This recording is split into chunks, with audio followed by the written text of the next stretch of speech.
Kung sakaling tatanungin ka ngayon, ano nga ba ang pinakamagandang bagay sa buhay natin? Maraming tao ang sasabihin na pera, kotse, bahay, negosyo, at kung ano-ano pa. Pero ang totoo, lahat ng bagay na yan lilipas, pwedeng mawala, pwedeng maagaw at pwedeng maubos. Ang tunay na pinakamagandang bagay sa buhay ay yung mga bagay na hindi kayang bilhin ng pera. Yun ay ang pag-ibig. Yung maramdaman mong may nagmamahal sa'yo at yung may tao kang minamahal ng totoo. Kasi kahit gaano ka kayaman, kung mag-isa ka, mananatiling kulang pa rin. Pangalawa, yung kapayapaan ng isip at puso.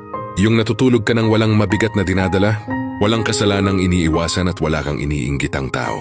Yung simple ka lang pero kontento. At pangatlo, yung layunin mo sa buhay na alam mong may dahilan ka kung bakit ka nandito. Na sa bawat hakbang mo may direksyon at higit sa lahat, alam mong hawak ka ng Diyos. Sa huli, ang pinakamagandang bagay sa buhay ay hindi nakikita sa mata, kundi nararamdaman ng puso, pagmamahal, kapayapaan at pananampalataya.